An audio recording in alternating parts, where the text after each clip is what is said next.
Importante presentación literaria hoy en el Senado de la República. Nos encontramos esperando la señal del canal del Congreso de la Unión.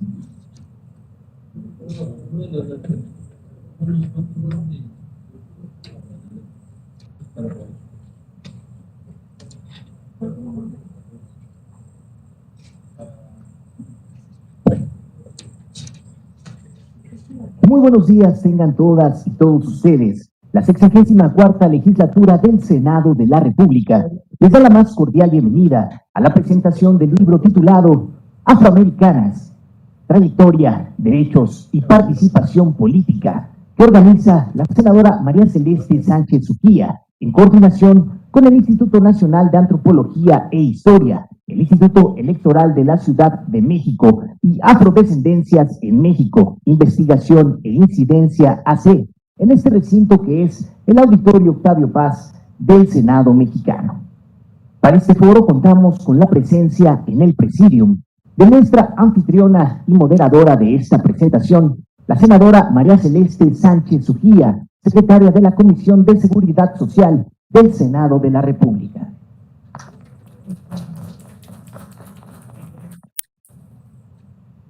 Senadora por el estado de Tlaxcala, Ana Lilia Rivera Rivera, presidenta de la Comisión de Estudios Legislativos Segunda del Senado de la República.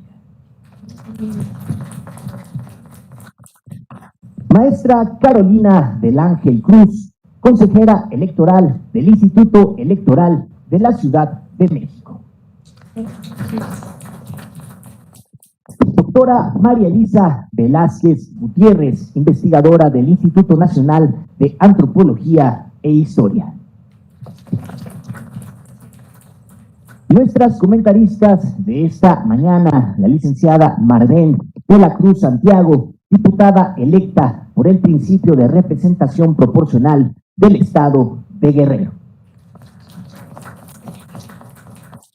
Finalmente, para conformar a este honorable presidium, contamos con la presencia de la licenciada Rosa María Hernández Pita, síndica electa del Ayuntamiento de Cuitláhuac, en el estado de Veracruz. Desde luego agradecemos la presencia de todas y todos ustedes, así como a quienes nos siguen a través de la señal del canal del Congreso de la Unión.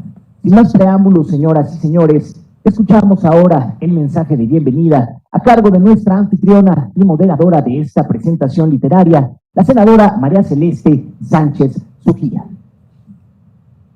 Bueno, pues sean bienvenidas y bienvenidos a la presentación del libro Afromexicanas, Trayectoria, Derechos y Participación Política, presentado en el Senado de la República. Saludo a las personalidades que nos acompañan, que nos compartirán sus comentarios acerca de este libro, a las senadoras y a los senadores que nos acompañan y a todas las personas que siguen esta transmisión. ¿Por qué es relevante este libro para la población mexicana en general? La importancia de las mujeres de origen africano en el pasado y en el presente de México ha sido poco estudiada y difundida. Sobre todo, escasos trabajos se han detenido a reflexionar sobre las trayectorias, los derechos y la participación política que las mujeres afromexicanas hemos vivido a lo largo de los últimos años. Este ensayo-libro de la colección Género y Democracia es una iniciativa del Instituto Electoral de la Ciudad de México que tiene el propósito de dar a conocer y reflexionar sobre diversas situaciones que viven las mujeres en México, en este caso, especialmente las afromexicanas. Este texto nos da la oportunidad de reflexionar sobre la participación política y económica de las mujeres afromexicanas en el país, hablando desde el pasado, pero haciendo énfasis en las circunstancias que enfrentamos actualmente, tanto en la lucha por nuestros derechos como en la participación política. Este libro nos habla de las 3 discriminaciones que hemos vivido a lo largo de la historia: ser de origen africano, ser esclavizadas y ser mujeres. Si bien en la actualidad las mujeres afromexicanas somos una población heterogénea, en su mayoría hemos presentado condiciones de desigualdad y enfrentado distintas formas de discriminación, especialmente la racial. Todo esto impide que nuestras aportaciones sean visibles y nuestro trabajo dignificado. Esta obra nos brinda la oportunidad de conocer distintas experiencias y vivencias de mujeres negras y cómo estas han abonado a varios de los avances que se han logrado para la población afro en general, como lo es la pregunta de autodescripción de la encuesta intercensal 2015 y del Censo de Población y Vivienda 2020, además del reconocimiento constitucional del 2019. Por último, me gustaría resaltar la gran labor de investigación e incidencia que han hecho la doctora María Elisa Velázquez y la maestra Gabriela Iturralde. Gracias a su trabajo y a su acompañamiento, muchas mujeres y hombres hoy nos reconocemos como afromexicanos o afromexicanas. Esta jornada se dividirá en dos partes. La primera con la presentación del libro y en la segunda se verterán los comentarios acerca de este. Bueno, pues el formato para el desarrollo de esta exposición es el siguiente. En primer lugar, la maestra Carolina del Ángel Cruz y la doctora María Elisa Velázquez Gutiérrez contarán con 15 minutos cada una para presentar el libro Afromexicanas, Trayectoria, Derechos y Participación Política. En la segunda parte, la senadora Ana Lilia Rivera Rivera, la diputada electa Marben de la Cruz Santiago y la síndica electa Rosa María Hernández Cita tendrán 15 minutos para comentar el libro. Al término de este bloque, habrá una ronda de preguntas y respuestas de 15 minutos en los que podrán participar las personas presentes y las que nos siguen en la transmisión en vivo. Entonces, vamos a comenzar con la licenciada Carolina del Ángel Cruz. Es licenciada en Derecho, especialista en Justicia Electoral y maestra en Derecho Electoral. Tiene estudios en licenciatura en Psicología y doctorado en Derecho Constitucional y Derechos Humanos. Actualmente cursa estudios de maestría en Psicología con énfasis en Desarrollo Humano y en Educación. Ha publicado diversos artículos en materia electoral, de género y de derechos humanos, temáticas en las cuales ha impartido cursos, conferencias y entrevistas. Fue profesora de la Universidad del Valle de México e integrante del claustro docente en el Diplomado en Derecho Electoral. Actualmente forma parte del cuerpo docente de la carrera de Sociología en la Facultad de Estudios Superiores Aragón de la Universidad Nacional Autónoma de México. Laboralmente se ha desempeñado como funcionaria en gobierno municipal, como abogada litigante, como asesora en el Tribunal Electoral del Estado de Puebla y en diversos cargos en el Instituto Electoral de la Ciudad de México, en donde hoy ocupa el cargo de consejera electoral del Consejo General. Es integrante de la Red Nacional de Consejeras y Consejeros Electorales por una democracia incluyente y a la Asociación Mexicana de Consejeras y Consejeras Electorales. Tiene el uso de la voz la maestra Carolina del Ángel Cruz. Muchas gracias, senadora. Pues para mí es un honor estar en esta mesa con mujeres tan poderosas, tan brillantes. Muchas gracias por la invitación al Senado, a la senadora Celeste Sánchez, la senadora Ana Lilia. Muchas gracias a quienes van a ocupar ya en los próximos meses un cargo importante en cada una de sus entidades. Y por supuesto también a la doctora María Elisa Velázquez, con quien pues, el Instituto Electoral de la Ciudad de México viene trabajando ya con varios documentos. Y bueno, yo después de dar estos agradecimientos, pues bueno, la verdad es que comentar de manera general lo que motiva este libro. Yo prefería que la doctora nos platicara de él. De verdad es un tema, es una narrativa muy apasionante la que hacen en este ensayo, en este libro, de un tema tan antiguo como poco tratado y tan invisibilizado. La verdad es que en Ciudad de México, desde la Constitución del 2017, en el apartado de ciudad incluyente se contemplan grupos de atención prioritaria. Ya de entrada, utilizar el término atención prioritaria y no el desgastado, me parece que no viene utilizado, discriminados o grupos, cuando hablamos de grupos discriminados ya per se estamos poniéndole un calificativo que no ayuda, que ayuda a esa invisibilización. Entonces, estos grupos de atención prioritaria, de entre los cuales este texto habla de dos: mujeres y personas afrodescendientes. Mujeres afrodescendientes. A partir de esa nueva visión con perspectiva de género y de derechos humanos que hay en la Ciudad de México, el Instituto Electoral está trabajando la educación cívica necesariamente con estas dos perspectivas, y venimos trabajando de la mano con la academia, con quienes se dedican de manera profesional a hacer estos análisis y a visibilizar, a poner en blanco y negro esas problemáticas. Y bueno, tenemos dos colecciones maravillosas, inclusive, y esta, Género y Democracia, que hablamos justamente de estos grupos de atención prioritaria. La verdad es que las comunidades afromexicanas, afrodescendientes, como grupo de atención prioritaria, pues hay que tener clara esa desigualdad, esa lamentable vertiente de situaciones que hacen que la vulnerabilidad transversalice de manera negativa.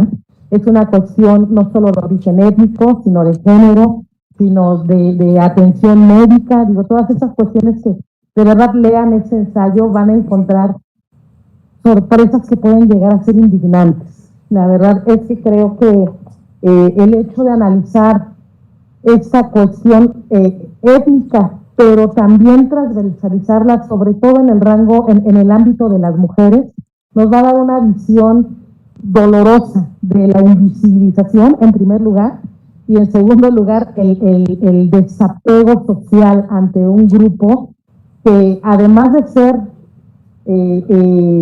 antiguo en México como antiguo en el mundo, ha sido desdeñado por razones totalmente inhumanas.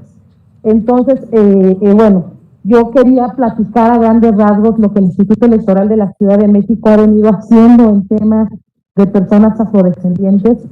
Me parece que ese es el mejor escenario, porque además están en las páginas del instituto, pueden ser visibles, pueden ser leídos, pueden ser releídos, pueden ser revisados las veces que quieran. Y es importante que sepan que desde la educación cívica en la Ciudad de México se está trabajando con estos temas. Tenemos, y está en nuestra página, en nuestro canal de YouTube institucional, el programa Sin Prejuicios. En su edición del 25 de julio del año 2020 se abordó el tema participación política de personas, pueblos y comunidades afroamericanas. Se realizó este primer encuadre a la problemática que viven las personas afromexicanas y su participación política en el espacio público en la Ciudad de México y el país. También hemos realizado infografías, y una en especial para conmemorar el Día Internacional de las Mujeres Afrodescendientes. La idea es difundirla a partir de esta conmemoración, que es el 25 de julio. Entonces, bueno, también en eso tenemos. Decía la senadora hace un momento que se incluye ya la pregunta sobre la afrodescendencia en los censos.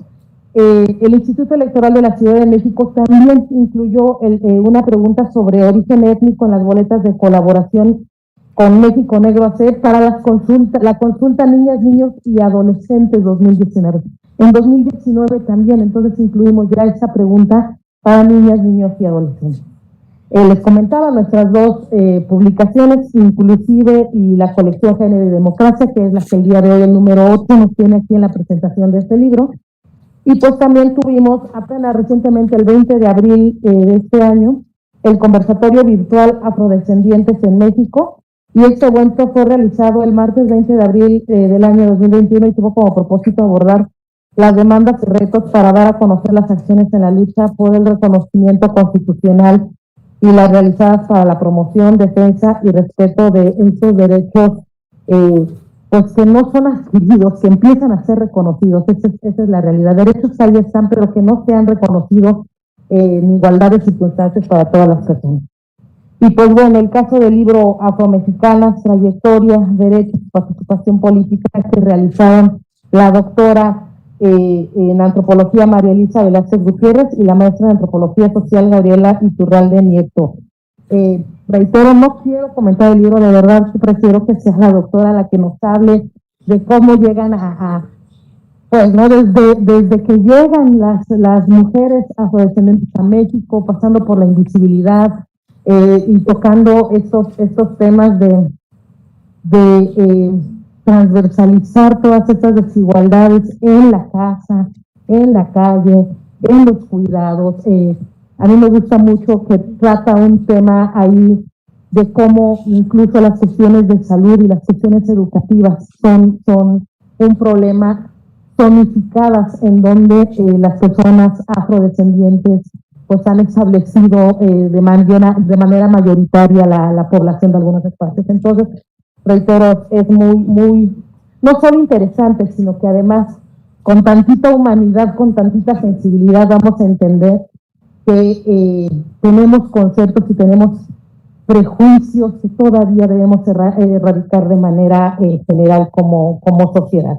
Y bueno, yo no me quiero ahondar mucho más en el tema. Quiero decir que aún hay muchísimo por hacer, hay mucho que acompañar. Y pues bueno, este panel es un ejemplo de que las mujeres somos fuertes, las mujeres somos decididas y las mujeres tenemos ganas de quitar esas invisibilidades que hay por muchas cuestiones aparte de género. Muchas gracias.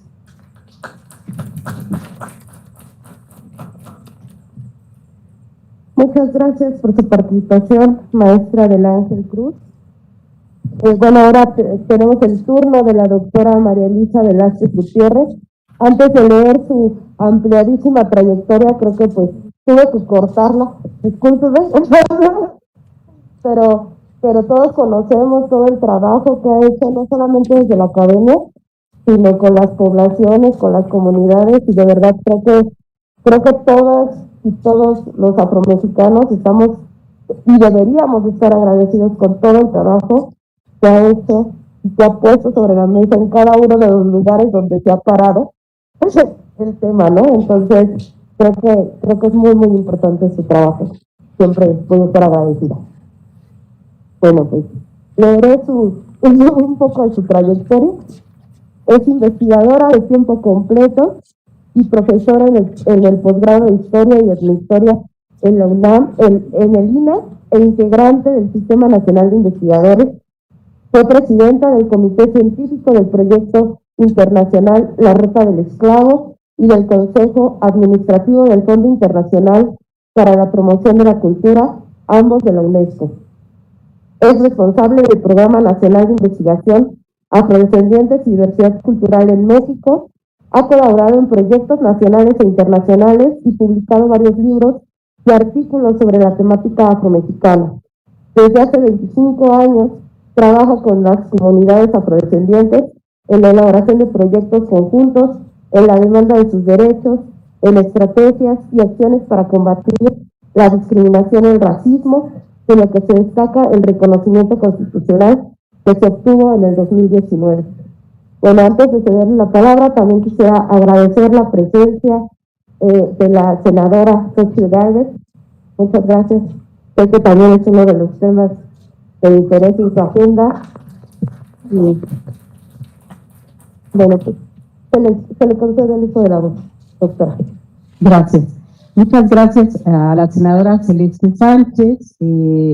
Gracias a todos por estar aquí, a las senadoras, a la consejera, por supuesto, a las representantes ya electas y a todos los que nos escuchan por los medios.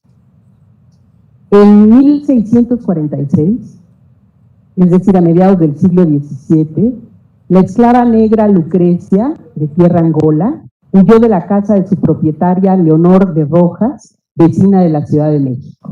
Esa estaba aquí a unas cuadras de Reforma. Lucrecia fue encontrada 6 meses después en Amilpas, en Morelos, en Cuautla de Amilpas, en un trapiche para hacer azúcar, como se llamaban entonces, en donde habitaban muchos africanos y africanas esclavizadas. Fue hallada y seguramente, no lo sabemos por los documentos, pero seguramente recibió un castigo severo como un número importante de azotes por haberse fugado.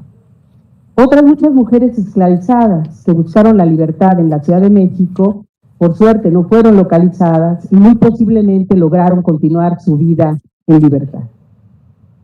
Años después, en 1701, Francisca Javiera, esclavizada de Alonso Bravo, vecino de la Ciudad de México, también el centro histórico, aquí a unas cuadras, luchó a lo largo de varios años por su libertad y la de sus hijos, pero incluso entabló una demanda para conseguirla, ya que a pesar de que le habían otorgado por testamento la libertad, los nuevos herederos no querían reconocerla.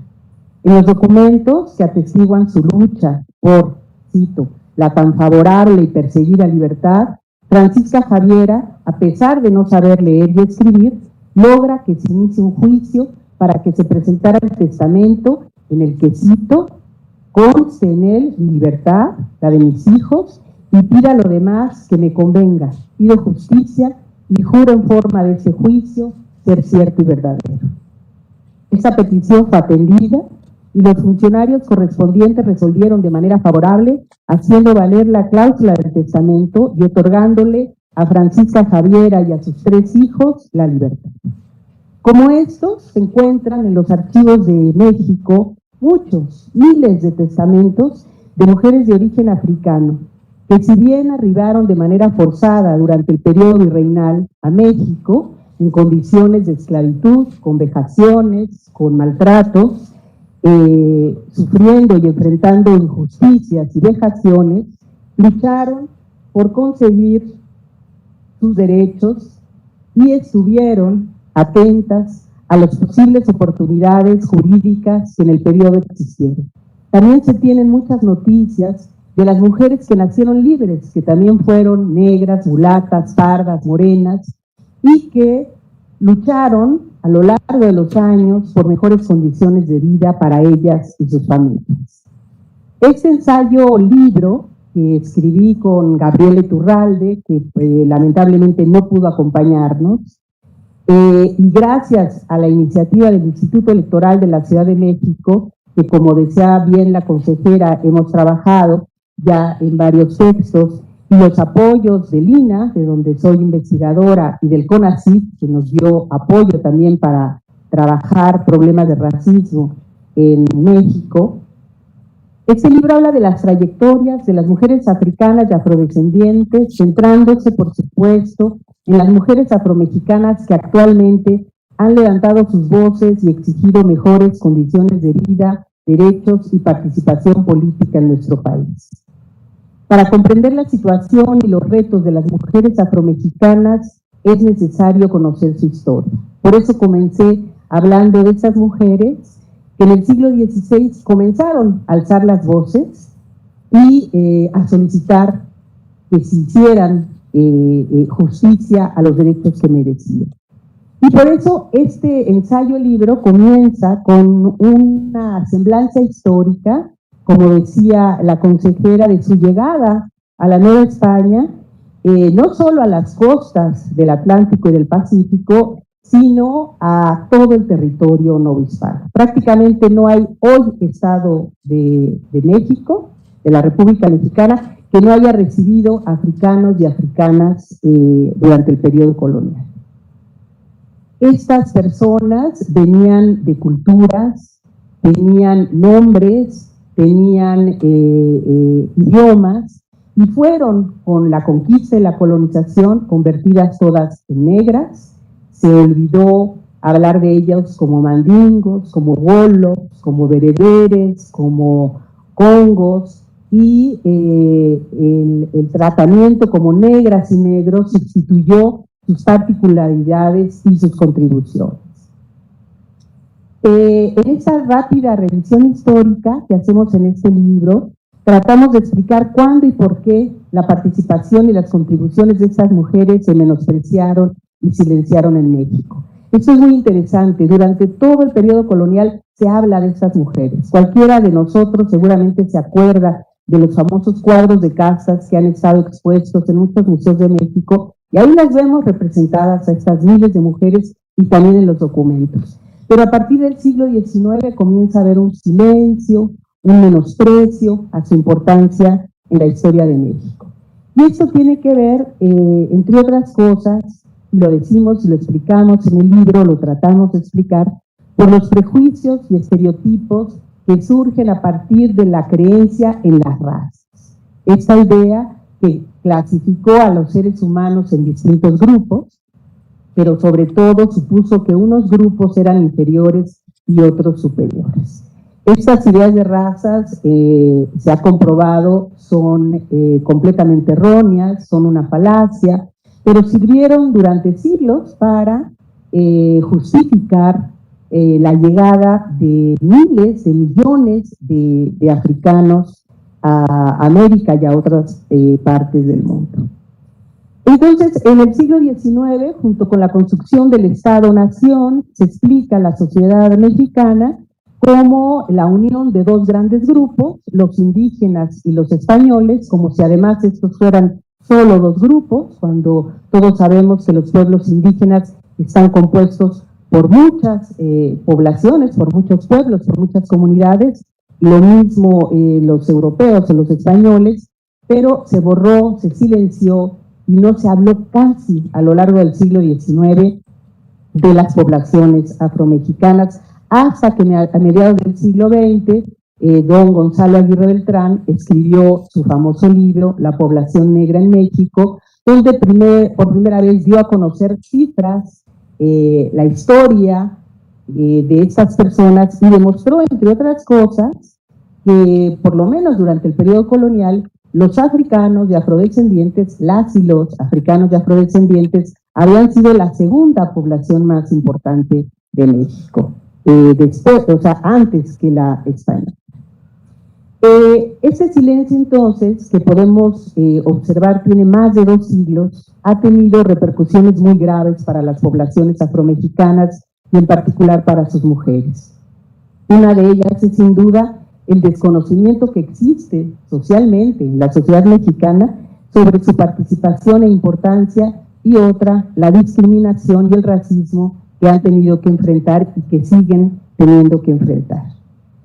En sus capítulos, no voy a hablar de cada uno porque también yo espero que nuestras comentaristas lo digan, pero en sus capítulos este ensayo que hoy presentamos aborda los contextos y experiencias de desigualdad y exclusión que han enfrentado las mujeres afromexicanas, así como su importancia en el movimiento social afromexicano, que ha logrado en los últimos años, sobre todo, diría yo, en los últimos 5 años, una visibilización y un reconocimiento muy importante de las personas, comunidades y pueblos afromexicanos, pero también una agenda de género que pone de relieve los problemas y las experiencias que viven las mujeres afromexicanas.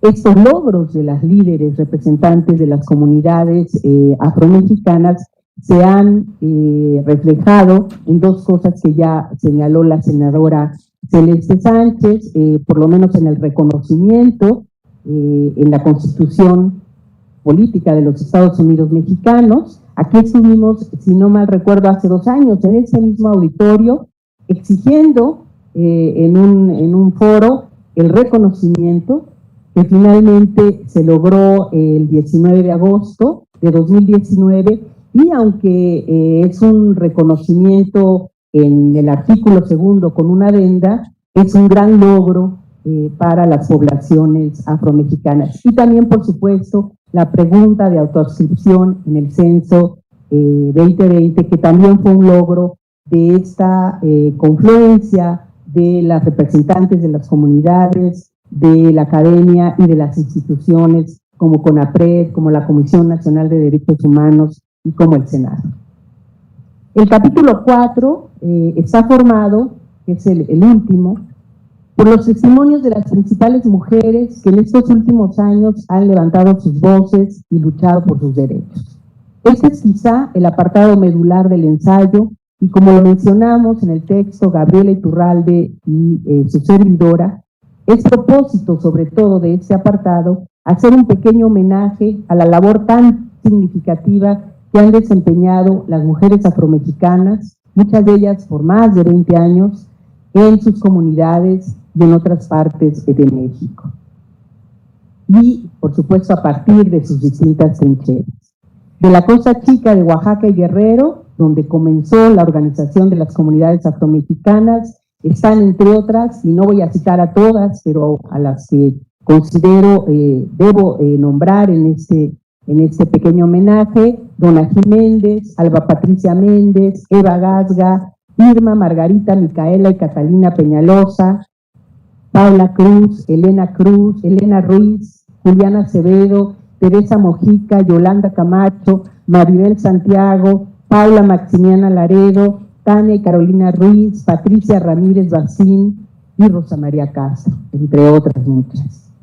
En Veracruz está Rosa María Hernández Cita, que nos acompaña en esta presentación y que le agradecemos mucho que esté con nosotros. De Coahuila, Dulce Herrera, y de la Ciudad de México también muchas mujeres. Maguali Nosorú, Cecilia Estrada, Scarlett Estrada, Marbella Figueroa, Valeria Angola, Gina Didiu, Tobiane Ledesma y por supuesto Celeste Sánchez, que también está en el libro como primera senadora afromexicana en el Congreso de la Unión y de la cual nos sentimos muy, muy orgullosos.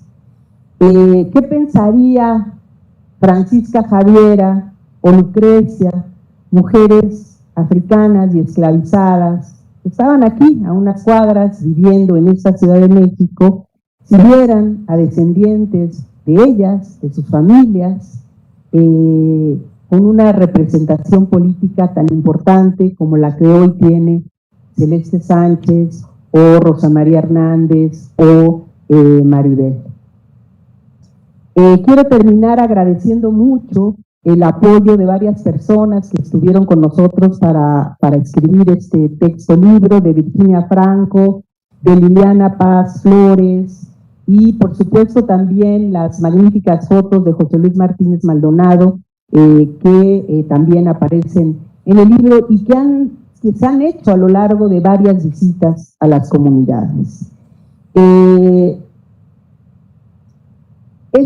Con esto acabo, este libro ensayo es una modesta contribución a la enorme deuda histórica que todavía tenemos, porque falta mucho por hacer, que tenemos con las mujeres afromexicanas como Francisca Javiera, como Lucrecia, Teresa, Isabel y otras miles de mujeres del periodo virreinal que hasta hoy en día trabajan por mejores condiciones de vida para ellas y para sus hijos. También como Rosa María, como Paula Maximiano, como Yolanda Camacho, como las miles de mujeres en la Costa Chica y que en otras partes del territorio mexicano luchan construyendo este camino con paciencia y con tenacidad. No me queda sino agradecer los testimonios de todas estas mujeres que nos otorgaron su confianza y que han construido con nosotros este libro.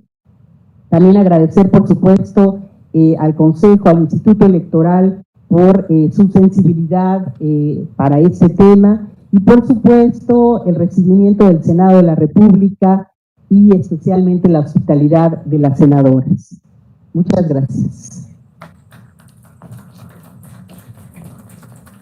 Muchas gracias, doctora Velázquez. Muchas gracias por su participación. Para continuar con el desarrollo de esta presentación, ahora es el turno de las comentaristas.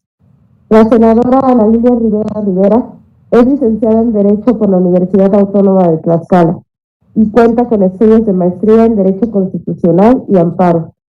Desde joven ha participado en movimientos sociales, siendo delegada en la primera Convención Democrática y la Consulta por la Paz, convocadas por el Ejército Zapatista de Liberación Nacional en 1994 y 1995, respectivamente. Además de formar parte de la Marcha de la Dignidad Indígena de la Caravana Zapatista efectuada en 2001.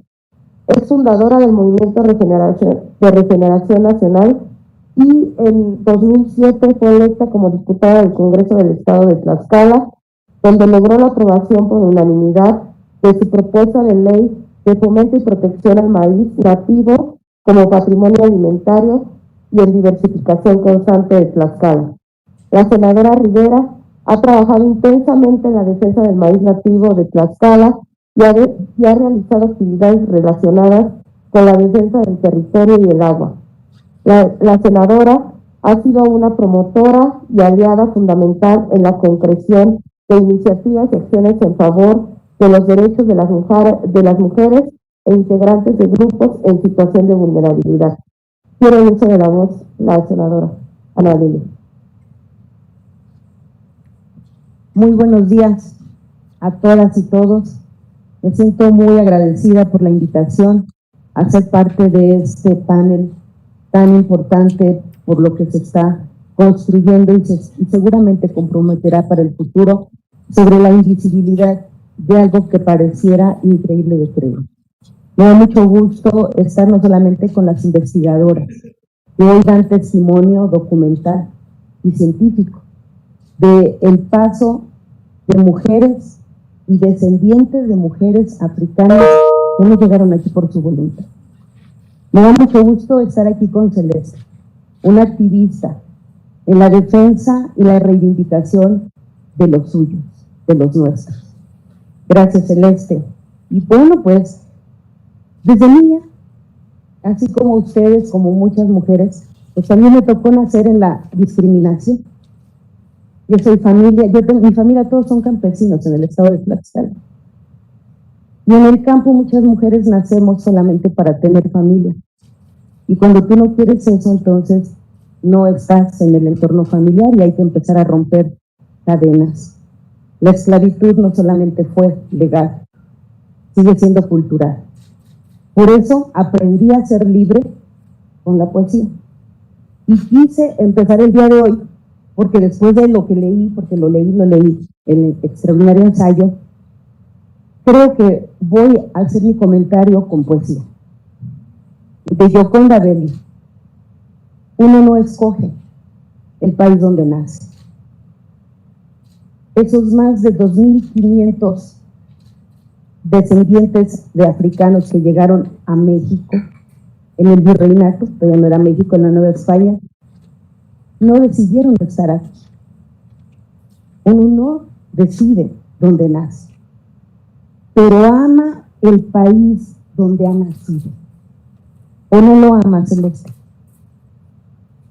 Uno no escoge el tiempo para venir al mundo.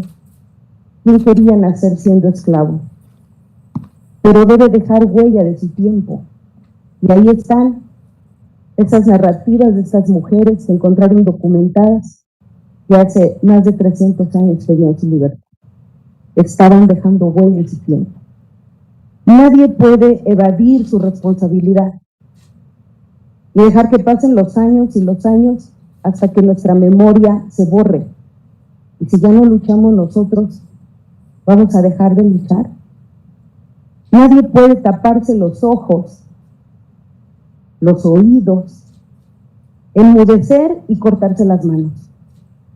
Por eso estamos aquí, porque esas mujeres de todos estos colectivos que leí en este ensayo, de la costa, de Guerrero, de Oaxaca, que están aquí en la ciudad, en el Estado de México, decidieron escuchar, seguramente, y me lo imagino, como hablamos las mujeres rurales, en torno a la cocina, escuchando los lamentos de nuestras madres, pareciendo una competencia de desgracias, porque la que fue más infeliz es más digna de llegar al cielo. Me imagino que ellas dijeron, no, yo voy a ser escuchada. Y por eso empezamos a salir a la calle, y por eso empezamos a acudir a los senados, y empezamos a acudir a los diputados, y a los ayuntamientos, y a la Organización de Naciones Unidas, y al Instituto Nacional Electoral, porque decidimos tener ojos, oídos y manos. Todos tenemos un deber de amor, todos tenemos un deber de amor que cumplir, porque nuestros descendientes no pueden seguir naciendo en una patria a la que han ayudado a construir con su trabajo, con su cultura, con su moralidad. Porque cuando leí este ensayo, las actividades principales que en la época del virreinato hicieron las mujeres afrodescendientes fue el cuidado del hogar y cuidaban a los niños. Incluso fueron consideradas extraordinarias nodrizas. ¿Cuántas mujeres afrodescendientes no amamantaron hijos de caciques y reyes? Esas mujeres que cuidaban a los enfermos, que cuidaban a los discapacitados, que cuidaban a los ancianos.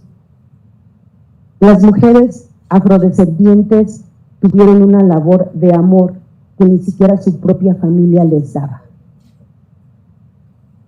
Claro que tienen ellas una misión de amor, la reivindicación de los suyos, de los nuestros. Una historia que nacer, el que haya sido hasta el año 2020 en que el INEGI haya de manera decidida y en el 2015 preguntar si te considerabas o no afrodescendiente. Y cuando leo el ensayo, lo que leo es que cuando se le preguntaba a algunas personas si ellos se consideraban, se autoadscribían como afromexicanos, se ofendían, porque la discriminación de nuestro color, de nuestro pelo, de nuestro tamaño, significa que vales menos que los mexicanos. Y si tú me dices afromexicano, entonces soy un mexicano de tercera. Entonces llama la atención toda la cultura que todavía hay que construir y derechos. Hay una meta que alcanzar y la empezamos a caminar. El que no haya una minoría que no esté representada en la democracia nacional. El que no haya nadie que por nuestro color, nuestro origen, nuestra lengua, no tengamos derecho a ser parte de ese país al que hemos construido y representar los intereses y los derechos que han sido invisibilizados por la historia, por quienes han construido la historia, porque ver que el mestizaje dejó fuera a los afrodescendientes es terrible y que hayan pasado tantos siglos para que los empezáramos a ver cuando los encontrábamos en todas partes. Esa meta que alcanzar en parte se ha conseguido. En el 2019, este Senado de la paridad de género dio la oportunidad que en el artículo 2 de nuestra Constitución se establezcan a los afromexicanos como parte de la pluriculturalidad que ha construido esta patria. Faltan muchas metas que alcanzar. No basta un 25 de julio de cada año para festejar el Día de las Mujeres Afrodescendientes. Tienen que ser todos los días cuando acudan a pedir un servicio de salud, de empleo, de capacitación, de educación. Hay muchas metas que alcanzar. No escogimos el momento de venir al mundo, no. Pero qué afortunadas las mujeres afromexicanas que nacieron en estos años en el mundo, porque es la época donde los derechos humanos son reconocidos como lo más importante. No somos negros, no somos blancos, no somos grises, parditos, amarillos, blancos.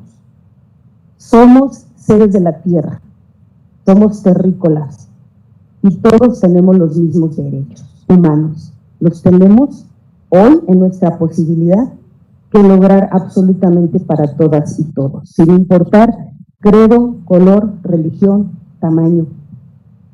Ahora podemos hacer el mundo, todas las que estamos aquí, todos los que estamos aquí enfrente en este salón, pero también todos los que nos están escuchando desde su casa, de hacer un mundo mejor, donde el ser bajito, morenito, pobre,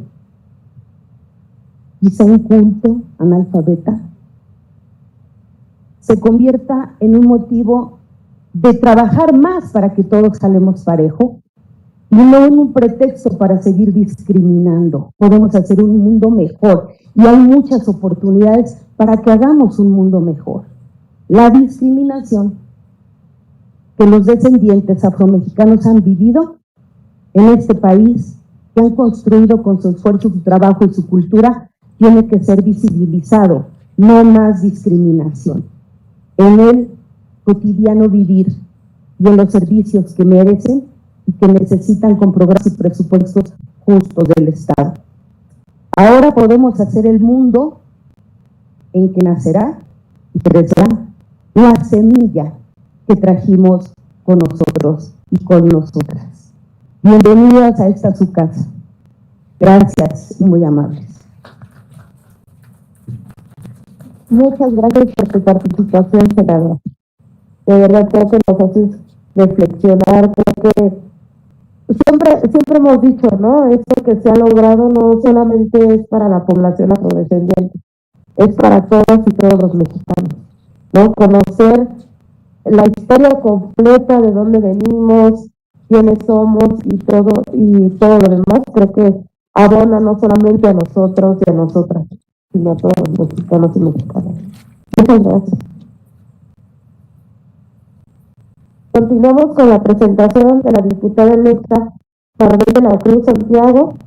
Ella es una mujer joven, afromexicana, emprendedora, originaria de Metepec, Guerrero. Es licenciada en Administración de Empresas por la Universidad Regional de la Costa Chica, profesión que la ha llevado a ocupar cargos de gerente en la cooperativa Finja y la empresa Micronegocio Azteca, así como a ser parte de la cooperativa Artesana. También es fundadora del Movimiento de Regeneración Nacional, donde ha participado en diversos procesos electorales. En 2015 fue candidata a la presidencia municipal en Marquelia.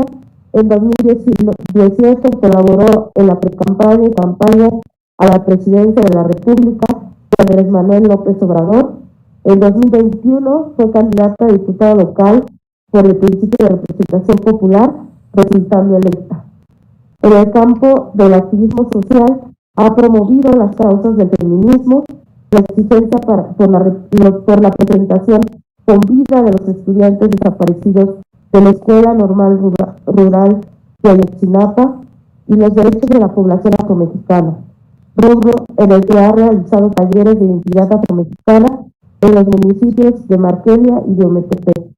Se le concede la palabra a la diputada electa Maribel de la Cruz Santiago. Muchas gracias. Gracias. Yo quiero empezar con un himno afromexicano que encontré en este libro ensayo. Si me permiten, quiero ponerme de pie y decirlo como lo soy, como me encanta la poesía. No te avergüences, hermano, ser negro mexicano.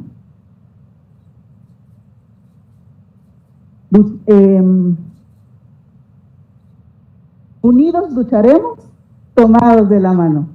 Los afrodescendientes somos discriminados y en nuestras opiniones no somos aceptados. En los libros de texto tienen que aparecer. Los afromexicanos se deben conocer. Este himno fue escrito por una hermana que se llama Catalina Peñalosa, hermana también de un gran pionero de este movimiento, el maestro Sergio Peñalosa. Ellos también son de la Costa Chica de Guerrero.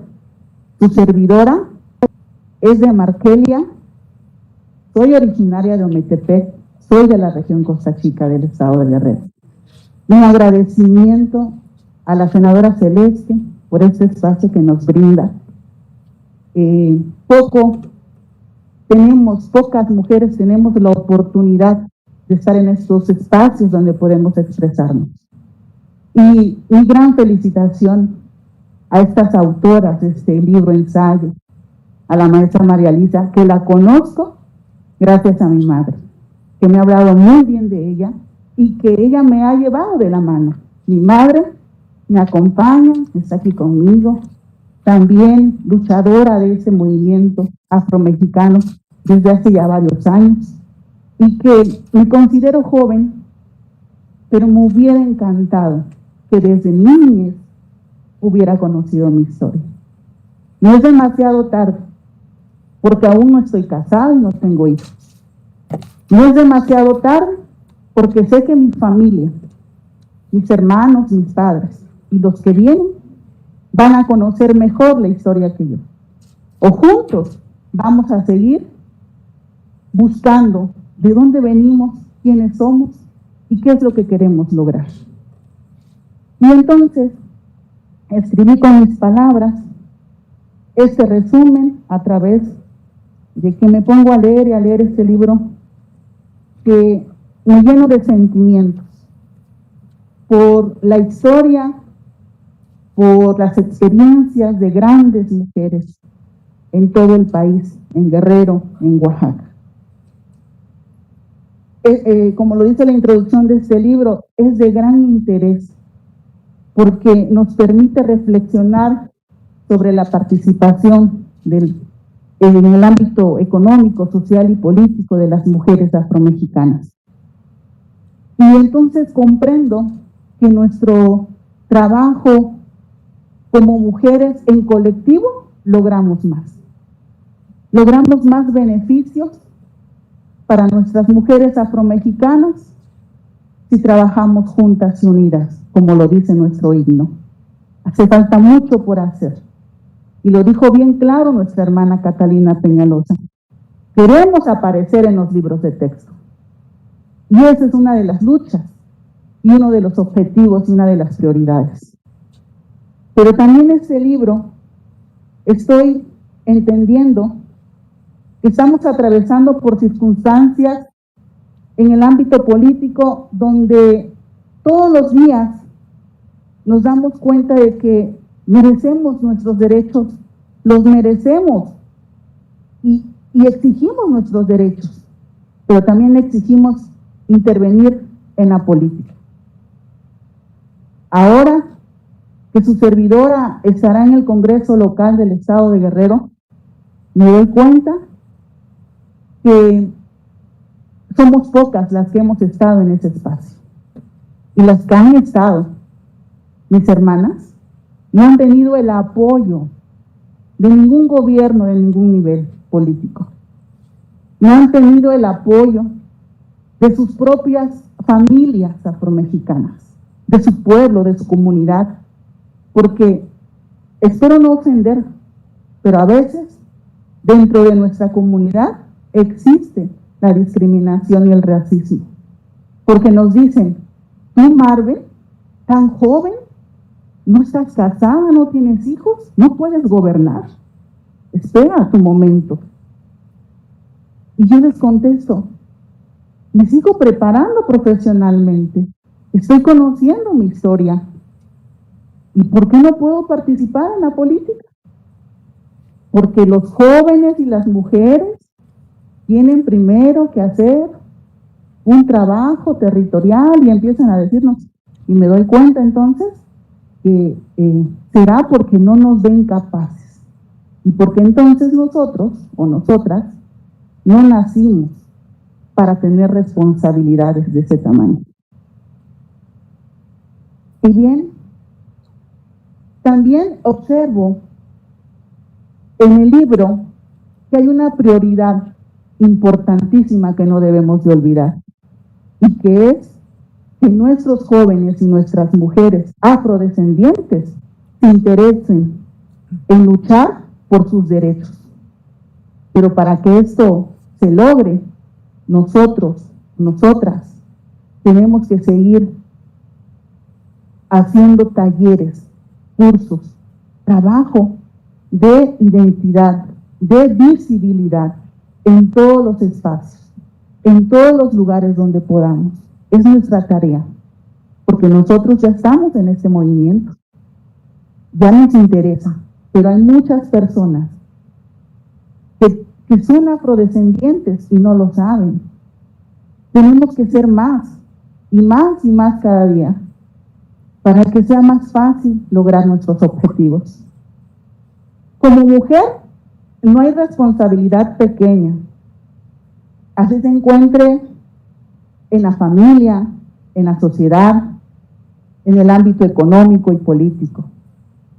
Tenemos el mismo nivel de compromiso todas, pero yo les digo, primero, el compromiso con uno misma. Y lo digo porque una mujer es capaz de tomar decisiones en cualquier responsabilidad que se nos encomiende, resolviendo las actividades y compromisos en la vida diaria. Quiero decir que la mujer afromexicana en este libro ha sabido hacer bien su trabajo. Y lo decía la senadora, que ellas cuidaban a la familia de sus patrones. Ellas atendían atendían la casa, daban un buen servicio. Eran las mejores niñeras, eran las mejores nanas. Ellas les daban el cariño que las propias familias no les podían dar.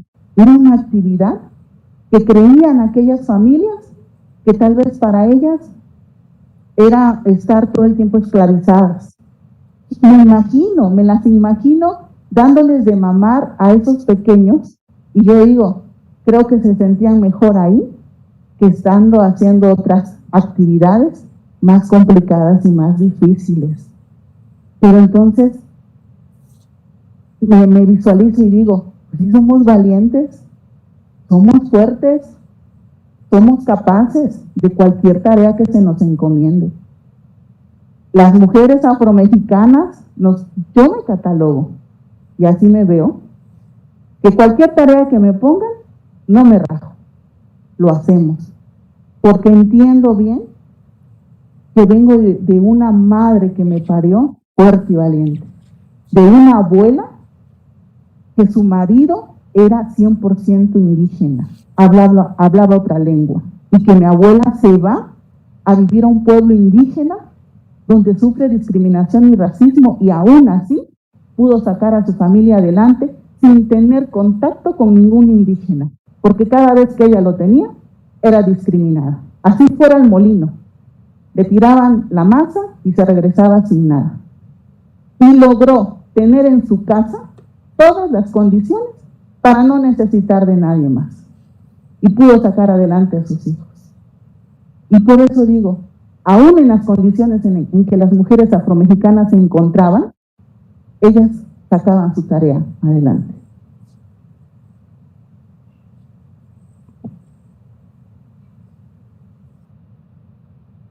La situación de desigualdad económica, social, educativa, de salud, es muy visible en todos los lugares, en comunidades y pueblos afromexicanos.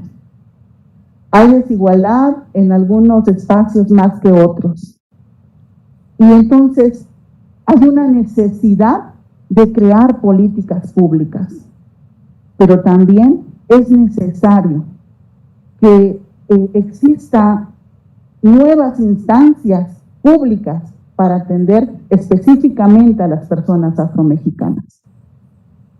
No sé qué tanto podemos hacer durante este tiempo en el que nosotros tengamos esta representación popular, pero estoy segura que contamos con grandes mujeres intelectuales y preparadas en este ámbito, en este tema, en el que podemos hacer grandes cosas, en el que no necesitamos solamente que nos reconozcan en el artículo número 2 de nuestra Constitución mexicana, sino que nuestros derechos sean visibles, que cuando vayamos a un hospital, a un centro de salud, contemos con esa atención como la que cuentan nuestros hermanos indígenas.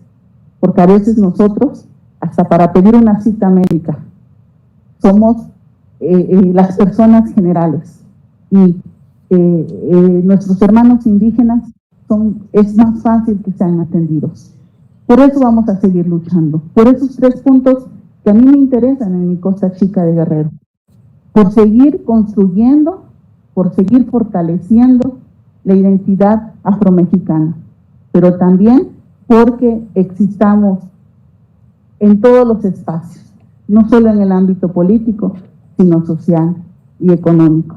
Es mi participación, agradezco bastante que me hayan prestado atención y que no sea la primera vez ni la última que estemos en estos espacios. Seguiremos aprendiendo, seguiré aprendiendo de mi madre, como siempre, tomada de la mano con ella, porque hay mucho que decir de nosotras y de nuestras hermanas que cuando nos las encontramos nos dicen toda su historia y duele saber que sigue la discriminación. Muchas gracias. Muchas gracias, Maribel. Cerramos estas participaciones con la exposición de la síndica electa Rosa María Hernández Zita. Ella es una mujer afromexicana, originaria del municipio de Cuitláhuac, estado de Veracruz. Ha ocupado diversos cargos como fundadora y directora del Centro Educativo de Desarrollo Integral Conecali, directora del Sistema Municipal para el Desarrollo Integral de la Familia, integrante del Consejo Municipal Afromexicano, y recientemente fue electa como síndica electa para el periodo 2022-2026. Rosa María es licenciada en Educación Básica Preescolar y Primaria y licenciada en Pedagogía. Desde 1993 a la actualidad ha sido profesora frente a grupos. Además, la licenciada Hernández Zita ha sido una destacada activista afromexicana por el reconocimiento constitucional afromexicano y promotora cultural afro. Esto la ha llevado a ser representante afro en el Consejo Consultivo de la entonces Comisión Nacional para el Desarrollo de los Pueblos Indígenas, en donde formó parte de la Mesa de Equidad de Género. También fue organizadora del Encuentro Nacional de Pueblos Negros que se efectuó en Mataclara, Veracruz, en 2017. Y ha sido presidenta del Consejo Afro-Veracruzano e integrante de la Red Nacional de Organizaciones Afromexicanas. Todo eso de la voz de la licenciada Rosa María Hernández. Sí, hola, muy buenos días, casi tardes ya. Es un honor para una servidora formar parte de esta mesa. Afromexicanas, trayectoria, derechos y participación política. Desde el arribo forzado, la historia de nuestras ancestras y de las mujeres afromexicanas se ha caracterizado por una lucha constante, la que nos inspira para lo que hasta hoy se ha logrado. Los 4 capítulos de este ensayo, Afromexicanas, trayectoria, derechos y participación política, nos dejan ver las contribuciones más importantes del trabajo de todas. Se ha contribuido a la visibilización de la población afromexicana y el trabajo identitario, al rescate y preservación de nuestra cultura, a visibilizar las necesidades de atención a la salud, a la educación y al desarrollo económico de nuestras comunidades, a la lucha constante por la erradicación de la discriminación y violencia de género, a defender la libertad de expresión y de empoderamiento de las afromexicanas a través de la formación y capacitación, al reconocimiento constitucional con el que hoy contamos, a que las organizaciones nacionales e internacionales, así como las instituciones, reconozcan y demanden nuestra atención.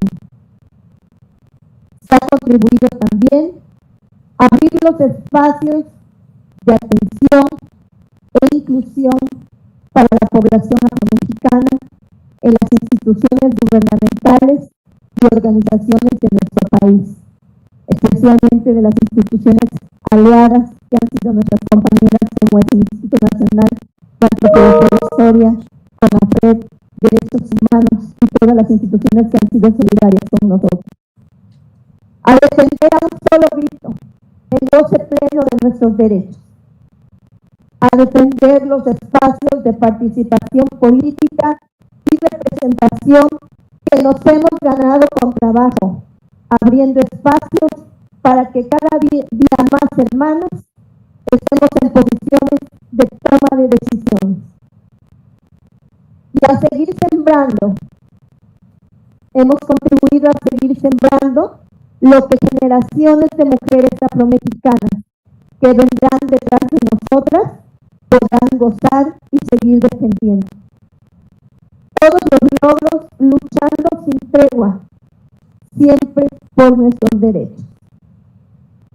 El libro hace mención de 38 mujeres, pero todas sabemos que lo que hemos hecho, las que ahí aparecemos, no fuera posible si no lo hubiésemos trabajado en equipo, con muchas de nuestras hermanas que han luchado hombro con hombro y que no han resistido ante los embates. Gracias a todas ustedes hasta donde se encuentran.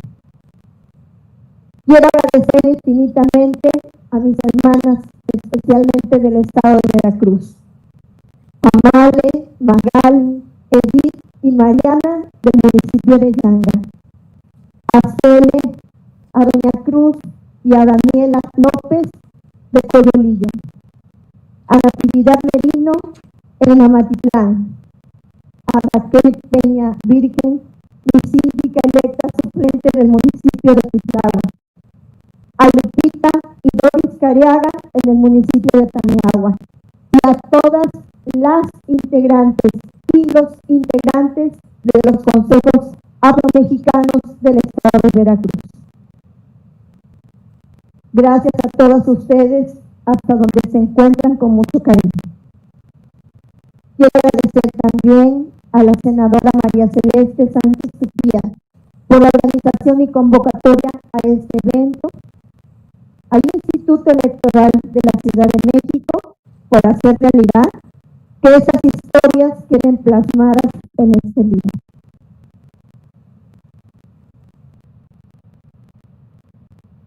Y a todas las compañeras que en este momento tengo el honor de departir y de compartir esta mesa. Gracias por compartir sus experiencias. A las autoras del libro, doctora María Elisa Velázquez Gutiérrez y a la maestra Gabriela Iturralde Nieto. Gracias por su entrega, por su dedicación y por su convicción que han formado parte de esta lucha. Nos han animado, nos han respaldado con su trabajo y fundamentalmente nos han acompañado en el camino que hemos recorrido todas juntas. Muchas gracias de todo corazón.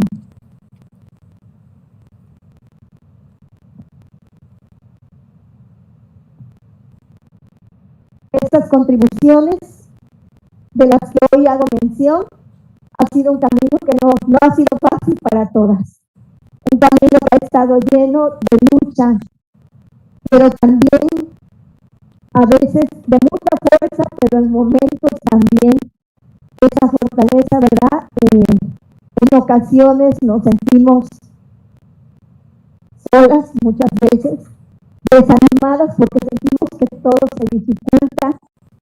Sin embargo, esa misma situación nos hace levantarnos y seguir de pie para seguir luchando por lo que más queremos, de seguir visibilizando y demandando la atención de las necesidades de nuestras comunidades. En el 2013, una servidora viví la experiencia como candidata a mi municipio de Pitlagua. No fue fácil. No lo logramos en esa ocasión. Hoy puedo estar aquí nuevamente en una lucha, defendiendo espacios de participación como síndica electa. Pero reconocemos todas juntas que hacen falta muchas cosas por hacer. ¿Qué nos hace falta por hacer? En primer lugar, que los institutos electorales de los estados sigan brindando el apoyo para seguir difundiendo, capacitando y organizando a grupos de mujeres para que conozcamos nuestro derecho a la participación política. Y seguir trabajando esta agenda de equidad y género. Que los institutos electorales y las instituciones de nuestro país reconozcan y conozcan la historia de nuestra población afromexicana y nuestras aportaciones a la construcción de México. Que nos respalden especialmente para erradicar la usurpación de identidad que se ha presentado y que fue más visible en esta pasada elección. Tenemos nosotros y le pedimos a los institutos electorales que nos ayuden a reforzar esos espacios de participación y que no solo por el hecho de las acciones afirmativas, muchas personas se reconozcan y hagan usurpación de identidad de esos espacios que nos corresponden en esta lucha a los grupos minoritarios, especialmente a las afromexicanos y también a nuestros hermanos indígenas. Que los partidos políticos sean capacitados y reconozcan nuestra presencia a lo largo y ancho del país, así como el derecho a la participación política de la población afromexicana. Y por supuesto que hoy que gozamos del reconocimiento constitucional es necesario políticas públicas que nos permitan atender la demanda del decenio de los afrodescendientes, que es reconocimiento, justicia y desarrollo. Contamos con el reconocimiento, pero para que verdaderamente este sea un acto de justicia, necesitamos que esas políticas públicas y los presupuestos sean destinados a atender la demanda de nuestro pueblo afromexicano, tantos años invisibilizado y desatendido. Hoy, en este foro, demandamos esa atención y, por supuesto, el fortalecimiento de la participación política de todas las mujeres afromexicanas en nuestro país.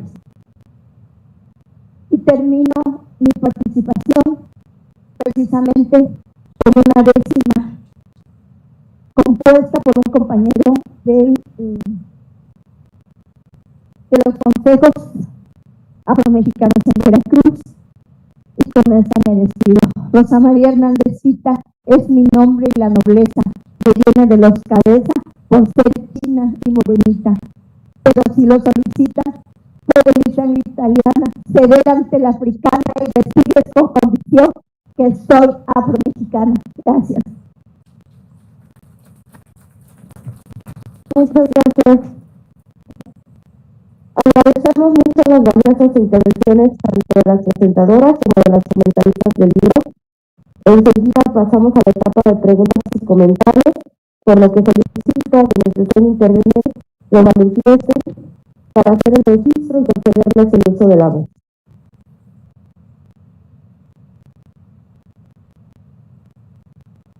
En primer lugar, senadora Xochitl Gálvez. Gracias. Gracias, buenos días tengan todas. Quiero en primer término felicitar a las autoras del libro. Es muy gratificante escuchar a María Elisa Velázquez Gutiérrez, muchas felicidades. Maestra Carolina, también muchas gracias. Y a los exponentes, senadora Ana Lilia, felicidades, y Marven y Rosa María. Pues primero, qué bueno que ya están ahí. Conozco tu tierra, conozco Masquelia. Me tocó ampliar la carretera Tlapa-Masquelia en los años 2002, 2006. Y esa carretera tenía 30 años haciéndose. Ahora seguramente requiere mantenimiento. Porque si no le das mantenimiento, pues seguramente las lluvias y el tipo de suelo es muy complicado. Conozco bien tu tierra y conozco esa fusión de los pueblos afromexicanos, inclusive algunos indígenas del lado de Oaxaca son afromexicanos y hablan lengua indígena, que no es algo muy común. Preguntarles, ¿cómo ha sido respetada el espacio? Yo presenté una iniciativa, porque en el caso de las comunidades indígenas fue un desastre. Con una carta, a veces patito, las autoridades reconocieron a personas que no eran indígenas como tales, y de todos los partidos. No voy a decir un partido u otro, no hay excepción. Algunos revocaron los registros, afortunadamente, pero en otros casos me parece que el Instituto Electoral fue un poco flexible al decir que hay una vinculación. Y me parece que esos cargos no eran para alguien que estuviera vinculado, era para alguien indígena, ¿no? Entonces, preguntarles en ese sentido qué propondrían para que esos espacios realmente, no sé, en el caso de los afromexicanos, realmente se respetaron al pie de la letra. En la comunidad LGBTI también fue usurpado varios de estos espacios. Entonces, me gustaría, por parte de la consejera, conocer qué propone para que realmente estos espacios le pertenezcan a integrantes de comunidades indígenas. Yo propongo una reforma a la ley para que sean las comunidades indígenas en una asamblea. Digo, si hablas la lengua, si naciste en la comunidad, pues no hay mucho que buscarle, pero si de alguna manera no, pues entonces que sí haya una autorización desde mi punto de vista por parte de la comunitaria y no solo por una autoridad de la comunidad. Esa sería la primera pregunta. Y la segunda pregunta sería, a mí me tocó ser comisionada a hacer el primer censo de comunidades, como que no se sabía dónde debían de ubicarse, ¿no? O sea, en qué parte de la administración pública, y dijeron, bueno, pues en la Comisión Nacional de Desarrollo de los Pueblos Indígenas. Afortunadamente hoy ya legalmente es pueblos indígenas y comunidades afromexicanas, ¿no? Ya está así la ley, pero no sé qué tanto ha habido una atención por parte de la comisión, porque realmente el tema indígena es muy amplio, muy llamativo, muy fuerte, muy poderoso, y no sé si realmente está habiendo una atención clara hacia la problemática que ustedes enfrentan. Yo presenté una iniciativa de reforma constitucional en materia de derechos de pueblos indígenas y afromexicanos, y salvo en el capítulo recursos públicos, que sí dejo muy claro que debe de haber recursos, en los demás capítulos no está fácil identificar cuáles son los derechos que ustedes estarían planteando. Entonces yo el ofrecimiento que hago es que platicáramos para ver si hay algunos derechos muy claros y muy específicos que tengan que estar en la Constitución. Obviamente no es equiparable, porque obviamente tierras, territorios de las comunidades indígenas pues, son antes de que estuviera México, ¿no? O sea, son pueblos originarios. Ustedes finalmente son pueblos que llegaron durante la colonia, pero yo me supongo que se han planteado algunos derechos y me gustaría conocerlos. Muchas gracias. Gracias. Ahora el turno después de tres,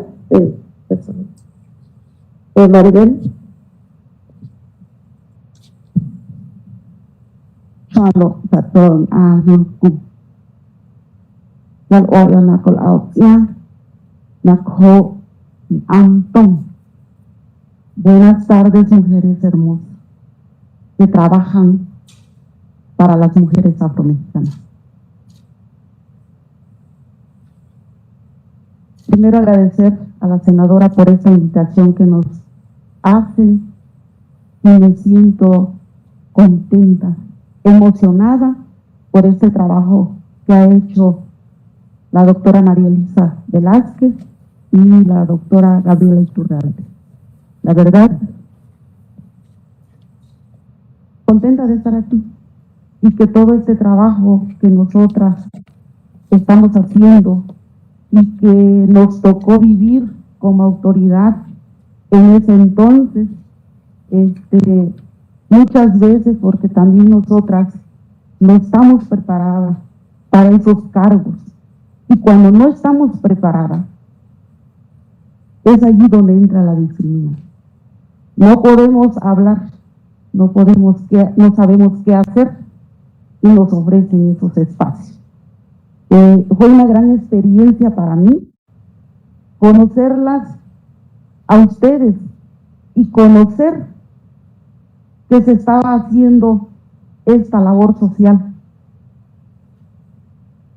Cuando conocí este movimiento me interesó tanto que tuve que buscar y tuve que saber que soy afrodescendiente y que también soy indígena y que tuve una doble discriminación para mi familia en la población afroamericana. Para mi familia en la población indígena. Éramos señalados porque éramos hijos del indio, porque éramos hijos de la negra. Pero hoy me doy cuenta que lo que tengo, estoy muy orgullosa de lo que soy, porque tengo una lengua. Y gracias a mi madre, que rompió. En ese entonces las poblaciones no se podían mezclar. No había carreteras, eran caminos. Y que se atrevió a romper esas reglas que tenían en las poblaciones, que no podías casarte con otros grupos. Tenías que ser de tu mismo grupo. Y si no, eras maltratado por tu propio padre o madre. A mi mamá le maltrató, le pegó su papá por haberse mezclado con un indio. Ya no la mato. ¿Sí? Entonces, una gran historia que contar. Y que ahora nosotras estamos aquí y seguimos luchando para que seamos incluidos en nuestra Constitución. Porque hay mucho que hacer. ¿Y qué se ha logrado? Bueno, primeramente, recordarles que estamos en el decenio que empezó en el 2015. Después, la encuesta intercensal. Y luego, se viene nuestro reconocimiento. Y luego, el censo 2020.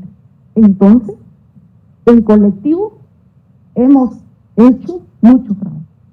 Y mucho que hacer, porque ahora, después de eso, pues ya tenemos las acciones afirmativas, pero acciones afirmativas que no tienen una llavecita. ¿Sí? Acciones afirmativas que están usurpando.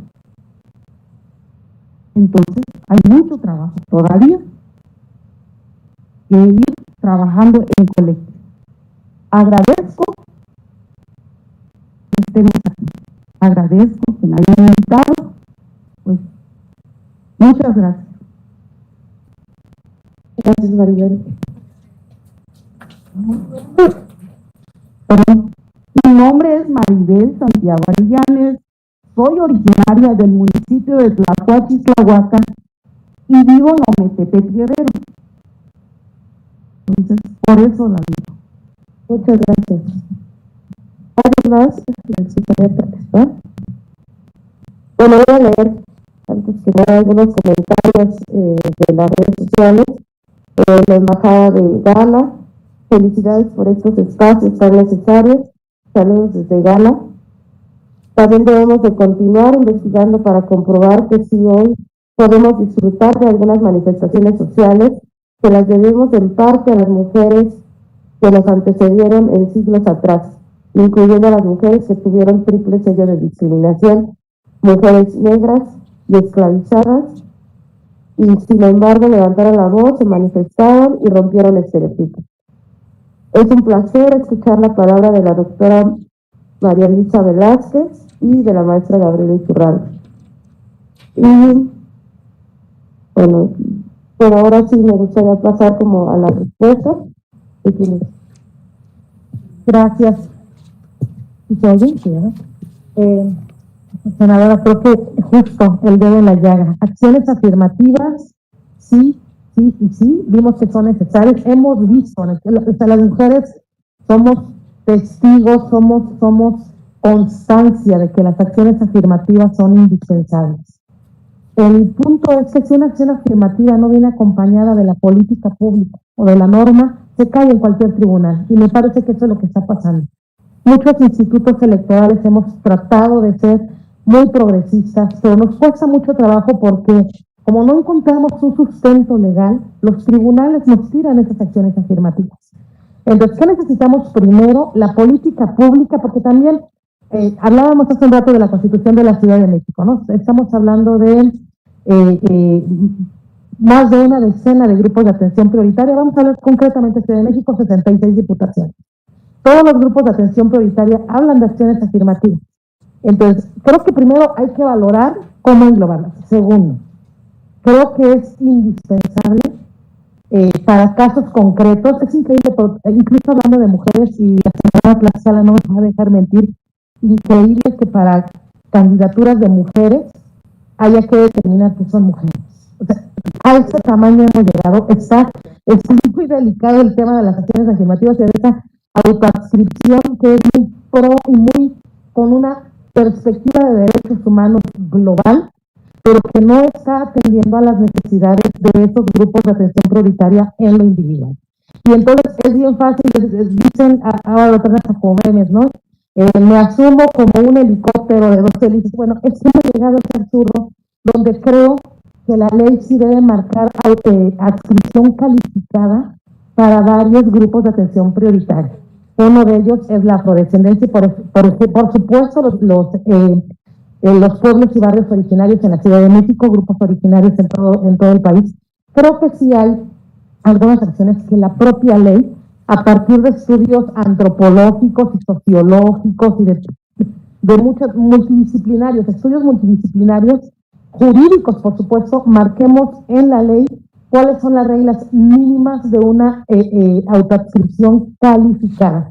Creo sí que no es suficiente con que una persona diga de aquí soy, porque entonces se está prestando a lo que comentaban hace un momento, pues a esa simulación y a esa usurpación de los espacios que son bien ganados a partir de muchas luchas, de muchos desencuentros, y que vienen a ser aprovechados, y debo decirlo con todas las palabras, por todos los partidos políticos. Todos los partidos políticos ven, si no tienen un arraigo en un grupo de atención prioritaria, pues es más fácil que alguien diga, pues yo soy, ¿no? Sin una calificación que la norma lo explique. Entonces, creo que sí, los institutos debemos avanzar más, porque no todos los institutos electorales vemos una perspectiva de derechos humanos tan amplia.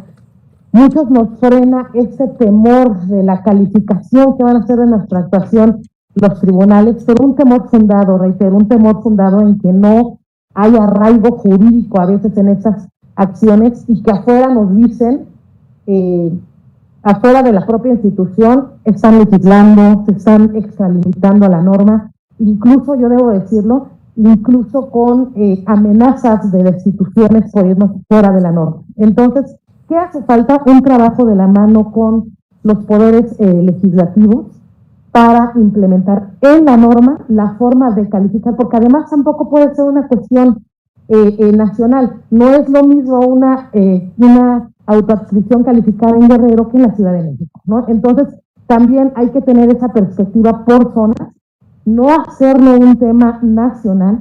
Creo que esto es un tema que debe regularse en cada entidad, de acuerdo a las necesidades de cada entidad, pero sí, necesariamente la autoadscripción debe ser calificada y regulada en la norma. Ese es mi punto de vista.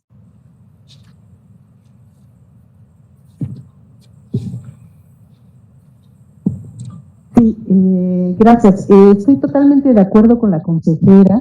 Yo creo que hay que hacer adscripciones calificadas y trabajos para que las personas, comunidades, etcétera, primero sepan cómo autoadscribirse y después tengan el reconocimiento social. O sea, es un tema complicado porque apenas se está haciendo visible, ¿no? Hay muchas personas que todavía no saben de este tema, no entienden qué es ser afromexicano, entonces hay mucho que decir. Yo también diría que hacen falta políticas de sensibilización y de divulgación sobre este tema, ¿no? Para hacer conciencia de esto y tomar determinaciones. Pero coincido totalmente con la consejera, necesitamos trabajarlo además por regiones y conciliar con las problemáticas de cada región. Y también quería hablar un poco de lo que decía la senadora Xóchitl sobre las comunidades, la identificación de comunidades afromexicanas, que ya hubo una en 2011, efectivamente, que hizo la entonces CDI, y que, bueno, fue muy importante porque con base en eso también se lograron hacer iniciativas de reconocimiento. Tenemos ahora el INPI, nos falta la A al final del INPI, porque dice Instituto Nacional de Pueblos Indígenas, y falta afromexicanos, o sea, no está ahí en su letrita. Tiene una parte coordinada, pero no, queremos la letra. Y queremos más fuerza del INPI para las poblaciones afromexicanas. No consideramos, y con todo respeto lo digo, que estén representadas las problemáticas en el INPI como deberían de estar. Se necesitan más expertos, más participación de los mismos afromexicanos y afromexicanas, y ahora se está elaborando, que me parece que es muy importante, una cédula de identificación afromexicana, justamente para regresar a las comunidades y volver a replantear cuáles son y cuáles se reconocen afromexicanas. Pero es indispensable que además del INPI, todas las instituciones tengan una parte de afromexicanos. Es más, yo quisiera, siempre me dicen que no lo diga, pero yo quisiera un instituto, que porque no hay presupuesto. Bueno, pues no, ese es el problema siempre, que no hay presupuestos. Pero a mí me gustaría un instituto que atendiera por lo pronto, como el caso de las mujeres, a los afromexicanos. O que el INPI de veras lo hiciera de manera mucho más explícita, ¿no? Y con acciones concretas. Eso nada más quería decir. Muchas gracias. Bueno, pues para concluir esta presentación del libro, Afromexicanas, Trayectoria, Derechos y Participación Política, que tiene verificativo este lunes 19 de julio del 2021, agradezco las valiosas aportaciones y comentarios que aquí se han vertido. A mis compañeras y compañeros, senadoras y senadores que participaron, y desde luego a todas las personas que nos siguen a través del Congreso, del canal del Congreso.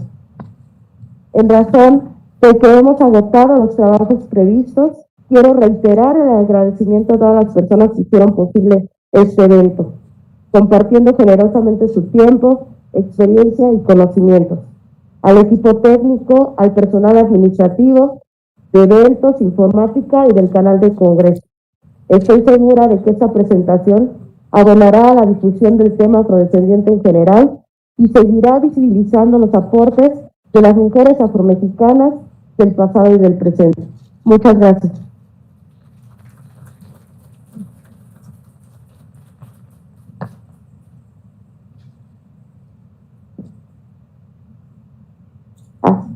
Los para la...